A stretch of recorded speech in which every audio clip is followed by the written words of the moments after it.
Hello friends, welcome to day trader Telugu and good evening. Sensex 230 points gain అయ్యి 39,074 దగ్గర close అయితే, Nifty 77 points gain అయ్యి 11,550 దగ్గర క్లోజ్ అవ్వడం జరిగింది. ఇవాల్టి మార్కెట్లో ఉన్న ఇంపార్టెంట్ అప్డేట్స్ మాట్లాడుకునే దానికంటే ముందు యూటీఐ మ్యూచువల్ ఫండ్స్ వాళ్ళు లార్జ్ క్యాప్స్లా పర్ఫామ్ చేయగలిగే కొన్ని మిడ్ క్యాప్ స్టాక్స్ని అయితే రికమెండ్ చేయడం అయితే జరిగింది. లార్జ్ క్యాప్ స్టాక్స్ని అసలు ఎందుకు సెలెక్ట్ చేస్తుంటారు మోస్ట్ ఆఫ్ ద ఇన్వెస్టర్స్? కొంత రిస్క్ ఎక్కువగా ఉండకూడదు, సో ఒకవేళ మార్కెట్ డౌన్ అవుతున్నా సరే కొంత స్టేబుల్గా ఉండాలి ఆ స్టాక్స్ అనే కదా మోస్ట్లీ సెలెక్ట్ చేస్తుంటారు. ఇన్ టర్మ్స్ ఆఫ్ స్టెబిలిటీలో లార్జ్ క్యాప్ స్టాక్స్ లానే స్టెబిలిటీ మెయింటైన్ చేస్తూ, బట్ ఇన్ టర్మ్స్ ఆఫ్ రిటర్న్లో లార్జ్ క్యాప్ కంటే కూడా మంచి రిటర్న్ ఇవ్వగలిగే స్టాక్స్ అని వీళ్ళైతే ఇవి సజెస్ట్ చేస్తున్నారు. నేను ట్రాక్ చేస్తున్నంత వరకు ఈ కంపెనీస్ రిలేటెడ్గా నాకు ఎటువంటి నెగిటివ్ ఒపీనియన్ కూడా లేదు, కాబట్టి వీటిని నేను ఇప్పుడు మీకు ప్రజెంట్ చేస్తున్నాను. సో వీళ్ళైతే కొంత డేటాని ఇక్కడ మనకి సైడ్లో అయితే ఇవ్వడం జరిగింది ఫ్రెండ్స్. బట్ ఈ ఒక్కొక్క కంపెనీ ఏ సెక్టార్కి సంబంధించింది అండ్ వీళ్ళ బిజినెస్ ఏంటనేది ఒక సింగిల్ లైన్లో మాట్లాడుకుంటూ ఈ డేటాని అయితే కంప్లీట్ చేద్దాం. So first about India, pharma ఇండస్ట్రీకి సంబంధించిన వాళ్ళనమాట. సో వీళ్ళు మెయిన్లీ ఉమెన్ హెల్త్ కేర్ మెడిసిన్స్ని తయారు చేస్తుంటారు. దాంతోపాటు gastroenterology, cardiology, metabolic disorders వీటికైతే వీళ్ళు మందులను అయితే తయారు చేస్తూ ఉంటారు ఫ్రెండ్స్.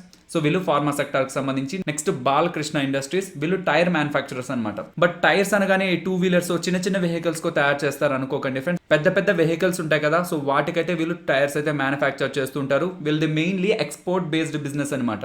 ఎక్స్పోర్ట్ సప్లై చైన్ అంతా కరెక్ట్గా ఉంటే వీళ్ళకి కొంత మంచి బిజినెస్ అయితే జరుగుతూ ఉంటుంది. Next Bayer crop science, agriculture కి సంబంధించిన స్టాక్ అనుకోవచ్చు. వీళ్ళు బయోటెక్నాలజీలో క్రాప్ ప్రొటెక్షన్ ప్రొడక్ట్స్ ని తయారు చేస్తుంటారు. రీసెంట్ టైమ్స్ లో మనకి మాన్సూన్స్ కూడా కొంత కరెక్ట్ గానే ఉన్నాయి కాబట్టి వీళ్ళకి కూడా కొంత అడ్వాంటేజ్ అయితే ఉంటుంది. నెక్స్ట్ బయోకాన్ గురించి మాట్లాడుకోవాలి. వీళ్ళు కూడా ఫార్మా ఇండస్ట్రీ కిందకే వస్తారు, బట్ వీళ్ళది కొంత డిఫరెంట్ సెగ్మెంట్ అనుకోవచ్చు. వీళ్ళు బయో సిమిలర్ ప్రొడక్ట్స్ ని తయారు చేస్తుంటారు అనమాట. ఇది ఒక కొత్త రకమైన సెగ్మెంట్. సో దాంట్లో కూడా వీళ్ళు కొంత గ్రో అవుతూ వస్తున్నారు. అలాగే లీడింగ్ ఫార్మా సెగ్మెంట్ లో కూడా వీళ్ళ వర్క్ అయితే ఉంటుంది కాబట్టి బయోకాన్ కూడా మంచి గ్రోత్ ఉంటుందని వీళ్ళైతే ఇక్కడ యాడ్ చేయడం జరిగింది. నెక్స్ట్ కోరమాండల్ ఇంటర్నేషనల్, వీళ్ళు ఫెర్టిలైజర్స్, పెస్టిసైడ్స్ అలాగే స్పెషాలిటీ న్యూట్రియంట్స్ని అయితే తయారు చేస్తూ ఉంటారు. Next Gujarat gas friends, so మన ఇండియాలోనే లార్జెస్ట్ న్యాచురల్ గ్యాస్ డిస్ట్రిబ్యూటర్ అనమాట. నెక్స్ట్ ఇప్కా ల్యాబొరేటరీస్ గురించి మాట్లాడుకోవాలి. వీళ్ళు ఫార్ములేషన్స్ని తయారు చేస్తుంటారు, లైక్ బయట మందుల్ని తయారు చేస్తుంటారు.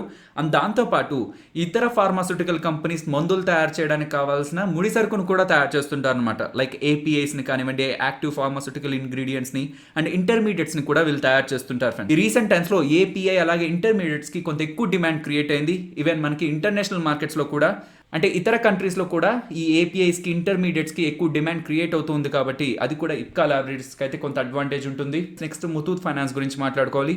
Muthoot finance are Manappuram, so ఇవన్నీ కూడా మనకి గోల్డ్ని, సో బంగారాన్ని తాకట్టు పెట్టుకొని డబ్బులు ఇచ్చే ఒక ఎన్బిఎఫ్సి అనుకోవచ్చు. సో బ్యాంక్స్ కాదు, బట్ ఫైనాన్స్ చేస్తాయి కాబట్టి నాన్ బ్యాంకింగ్ ఫైనాన్స్ కంపెనీస్ అంటారనమాట. సో ఇది ఇండియాకి సంబంధించి లార్జెస్ట్ గోల్డ్ లోన్ ఎన్బిఎఫ్సి అనమాట. సో వీళ్ళు కేవలం బంగారాన్ని తాకట్టు పెట్టుకొని డబ్బులు ఇవ్వడమే కాదు ఫ్రెండ్స్, వీళ్ళకి ఇతర బిజినెస్లు కూడా ఉన్నాయి. లైక్ ఫారెన్ ఎక్స్చేంజ్ చేస్తూ ఉంటారు, మనీ ట్రాన్స్ఫర్ చేస్తూ ఉంటారు, వెల్త్ మేనేజ్మెంట్ సర్వీసెస్ ఉంటాయి, ట్రావెల్ అండ్ టూరిజం కానివ్వండి, గోల్డ్ కాయిన్స్ సెల్ చేస్తుంటారు.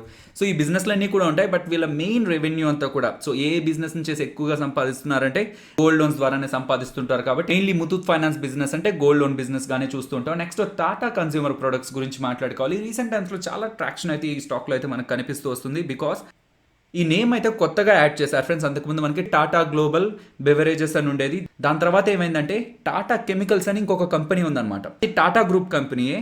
సో వాళ్ళకి సంబంధించిన ఎఫ్ఎంసీజీ బిజినెస్ ని టాటా గ్లోబల్ వాళ్ళకి ట్రాన్స్ఫర్ చేసి, ప్రీవియస్ గా టాటా గ్లోబల్ బెవరేజెస్ అంటే టీ ఆర్ కాఫీ ఈ రిలేటెడ్ గా, బెవరేజెస్ రిలేటెడ్ గానే మాట్లాడుకుంటూ ఉండేవాళ్ళు. ఎప్పుడైతే టాటా కెమికల్స్ నుంచి ఎఫ్ఎంసీజీ ప్రొడక్ట్స్ కూడా వచ్చి టాటా గ్లోబల్ బెవరేజెస్ కి యాడ్ అయ్యాయో, నెక్స్ట్ అది ఒక స్ట్రాంగ్ సెగ్మెంట్గా అయితే తయారైంది. యాడ్ అయిన ఎఫ్ఎంసీజీ బిజినెస్లో టాటా సంపన్ అనే ఒక బ్రాండ్ కానివ్వండి, టాటా సాల్ట్ కానివ్వండి, వీటి ద్వారా వీళ్ళకి మంచి రెవెన్యూస్ అయితే రీసెంట్ టైమ్స్లో జనరేట్ అవుతూ ఉండేసరికి టాటా కన్స్యూమర్ ప్రొడక్ట్స్ ఒక షేర్ ప్రైస్ కూడా పాజిటివ్గా అయితే రియాక్ట్ అవుతూ ఉంది. ఈ కంపెనీస్ అన్ని కూడా మిడ్ క్యాప్ కంపెనీసే, కాకపోతే ఇవి కమింగ్ టైమ్స్లో లార్జ్ క్యాప్ కంపెనీస్గా మారడానికి ఛాన్స్ ఉంది. సో మంచి గ్రోత్ పొటెన్షియల్ ఉంది, but stable business and stable fundamentals ఉన్న కంపెనీ అని వీళ్ళైతే చెప్తున్నారు. హిందుస్థాన్ ఏరోనాటిక్స్ లిమిటెడ్లో గవర్నమెంట్ ఆఫ్ ఇండియా తనకు సంబంధించిన వాటాలో 10% వాటానైతే సెల్ చేయాలనుకుంటుంది. అది ఓఎఫ్ఎస్ ద్వారా సెల్ చేయాలనుకుంటున్నారు ఫ్రెండ్స్. ఆఫర్ ఫర్ సేల్ ద్వారా అయితే సెల్ చేయాలనుకుంటున్నారు. ఆర్తి డ్రగ్స్ గురించి మాట్లాడుకోవాలి ఫ్రెండ్స్. రీసెంట్ టైమ్స్ లో అంటే లాస్ట్ 2 days నుంచి కూడా స్టాక్ ప్రైస్ లో కొంత కరెక్షన్ అయితే మనకు కనిపిస్తుంది. సో ఏదైనా పర్టికులర్ రీజన్ ఉందా సో స్టాక్ ప్రైస్ ఇలా ఫాలో అవుతుంది, ఏదైనా కొన్ని నెగిటివ్ అప్డేట్స్ ఉన్నాయని కామెంట్ సెక్షన్ లో అయితే అడుగుతున్నారు. ఇఫ్ అలాంటి నెగిటివ్ అప్డేట్స్ ఏదైనా ఉంటే నేను తప్పకుండా మీకు అప్డేట్ చేస్తాను. కాకపోతే మీరు గమనిస్తే లాస్ట్ 1 month లో ఆల్మోస్ట్ 100% దగ్గరగా మూవ్ అయింది. లాస్ట్ ఈవెన్ 5 daysలో కూడా, లాస్ట్ 5 days నుంచి కూడా మీరు ట్రాక్ చేసినా సరే, ఈవెన్ 10% ఫాల్ అయిన తర్వాత కూడా లాస్ట్ 5 daysలో ఒక 20-25% దగ్గరగా గెయిన్ ఉందన్నమాట. సో రీసెంట్ టైమ్స్లో చాలా ఎక్కువగా ఈ స్టాక్లో అయితే మూవ్ అయితే కనిపించింది ఫ్రెండ్స్. చాలా అంటే వన్ సైడ్ డైరెక్షన్గా మూవ్ అయితే కనిపించింది. సో ఎప్పుడైతే వన్ సైడ్గా ఒక డైరెక్షన్లో ఒక స్టాక్ మూవ్ అయిపోతూ ఉంటుందో తప్పకుండా ఏదో ఒక పాయింట్లో కొంత కరెక్షన్ అయితే ఆ స్టాక్లో అయితే ఉంటుంది. ఫండమెంటల్గా వీక్ కంపెనీ కాదు, రిజల్ట్స్ వీక్గా లేవు. లాంగ్ టర్మ్ కోసం బై చేసిన వాళ్ళైతే ఎటువంటి టెన్షన్ పడాల్సిన అవసరం లేదు ఫ్రెండ్స్. కంపెనీ బిజినెస్లో అయితే ఎటువంటి చేంజ్ లేదు. నెక్స్ట్ వాటర్ ట్రీట్మెంట్ కంపెనీ వాటెక్ వబాక్ గురించి మాట్లాడుకోవాలి. సో వీళ్ళ బిజినెస్ గురించి ముందు మాట్లాడుకుందాం, దాని తర్వాత కంపెనీ రిలేటెడ్గా ఇంపార్టెంట్ అప్డేట్ మాట్లాడుకుందాం ఫ్రెండ్స్. లైక్ నార్మల్గా బయట మనకి ఫిల్టర్స్ కనిపిస్తుంటాయి కదా, వాటర్ ఫిల్టర్స్ కనిపిస్తుంటాయి కదా. లిమిటెడ్ క్వాంటిటీలో మాత్రమే వాటర్ ప్యూరిఫైయర్స్, వాటర్ ట్రీట్మెంట్ అందిస్తుంటాయి. కాకపోతే వీళ్ళు లార్జ్ స్కేల్ ఆఫ్ వాటర్ అయితే ట్రీట్మెంట్ చేస్తుంటారు. మున్సిపాలిటీస్ కానివ్వండి, ఇండస్ట్రీస్ రిలేటెడ్ గా కూడా వీళ్ళు వాటర్ ట్రీట్మెంట్ అయితే అందిస్తూ ఉంటారు ఫ్రెండ్స్. వీళ్ళు చెప్తున్నది ఏంటంటే కొంతమంది ఇన్స్టిట్యూషనల్ ఇన్వెస్టర్స్ కి వీళ్ళకి సంబంధించిన వాటాని సెల్ చేసి డబ్బుల్ని రైజ్ చేయాలనుకుంటున్నాం అని చెప్పి అయితే అప్డేట్ చేయడం జరిగింది friends. So almost 75 lakhs equity shares దగ్గరగా వీళ్ళు కొంతమంది ఇన్స్టిట్యూషనల్ ఇన్వెస్టర్స్కి అయితే సెల్ చేయాలనుకుంటున్నారు. దాంట్లో ఫస్ట్ నేమ్ని మీరు గమనిస్తే రేఖా రాకేష్ జుంజున్వాలా అని ఉంటుంది. సో రాకేష్ జుంజున్వాలా గారి వైఫ్ అనమాట. సో ఇండైరెక్ట్లీ రాకేష్ జుంజున్వాలా గారు వాళ్ళ వైఫ్ నేమ్తో 50 lakhs షేర్స్ అయితే ఈ కంపెనీలో కొనడానికి అయితే ప్రయత్నిస్తున్నారు. కంపెనీ ఐపీఓగా లిస్ట్ అయింది 2010లో అనమాట. సో 2010 నుంచి ఇప్పటి వరకు వీళ్ళు ఎప్పుడు కూడా వీళ్ళకి సంబంధించిన ఈక్విటీని సెల్ చేసి, సో వీళ్ళ షేర్స్ని సెల్ చేసి డబ్బులు రైజ్ చేసే ప్రయత్నం అయితే చేయలేదు. ఈసారి వీళ్ళు ఫస్ట్ టైం ఇలా అయితే చేస్తున్నారు ఫ్రెండ్స్.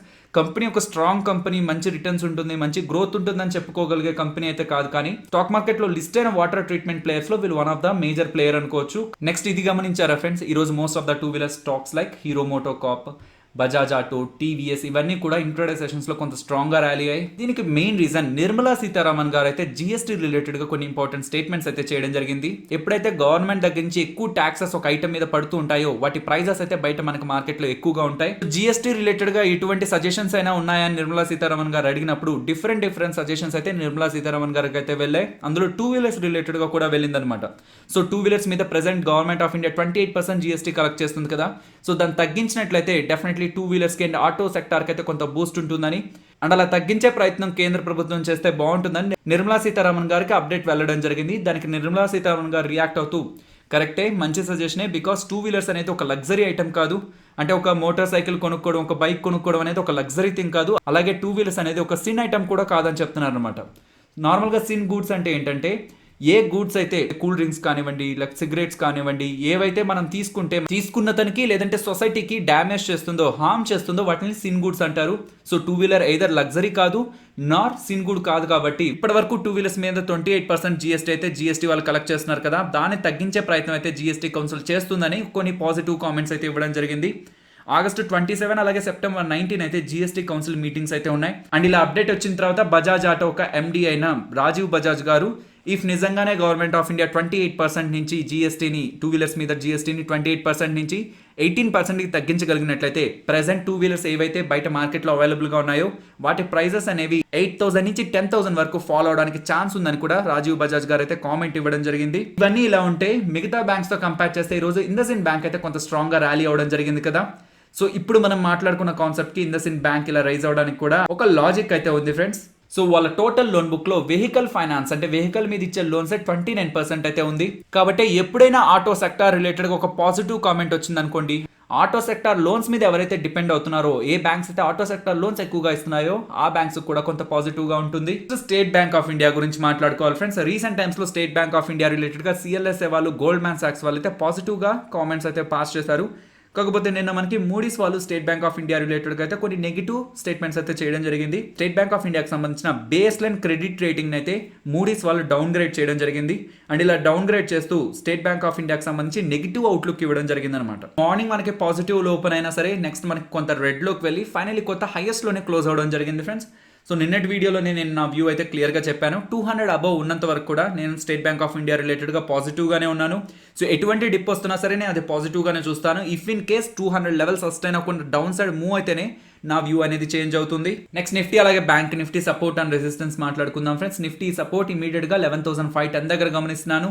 And resistance 11,590. ఇఫ్ అది బ్రేక్ అయితే 11,640. And bank Nifty support 23,080 and resistance 23,560. Nifty option chain గురించి మాట్లాడుకోవాలి. ఇప్పుడు మీరు చూస్తున్నది September weekly expiry contract data. So రేపైతే మనకి ఆగస్ట్ మంత్లీ ఎక్స్పైరీ ఉంటుంది ఫ్రెండ్. సో రీసెంట్ టైమ్స్లో 11,000 to 11,500 ఇన్ బిట్వీన్ ఆ రేంజ్లోనే ఉంటుందని కాల్ అలాగే పుట్ రైటర్స్ బిలీవ్ చేస్తున్నారని అనుకున్నాం. అండ్ నిన్నటి ఆప్షన్ చైన్ లో 11,500 కంటే కూడా 11,600 లో కొంత బెటర్ రేటింగ్స్ కనిపిస్తున్నాయని అనుకున్నాం కదా. లైక్ 11,500 అనే రెసిస్టెన్స్ కొంత వీక్ అవుతూ 11,600 దగ్గరికి కాల్ రైటర్స్ షిఫ్ట్ అవుతున్నారు అనుకున్నాం కదా. ప్రెసెంట్ ఉన్న లెవెల్స్ నుంచి మార్కెట్ టాప్ సైడ్ కి వెళ్తుంది అనుకుంటే ఓవరాల్ గా ఉన్న ఓపెన్ ఇంట్రెస్ట్ ప్రకారం అయితే 11,700 దగ్గర, బట్ ఇంట్రాడేలో ఉన్న ఓపెన్ ఇంట్రెస్ట్ ప్రకారం అయితే 11,800 దగ్గర ఈ రోజు మనకి రైటింగ్ యాక్టివిటీ అయితే కనిపించింది. కాబట్టి 11,600 నుంచి 11,700 800 రేంజెస్ కి అయితే రెసిస్టెన్స్ టాప్ సైడ్ కి అయితే మూవ్ అవుతుంది.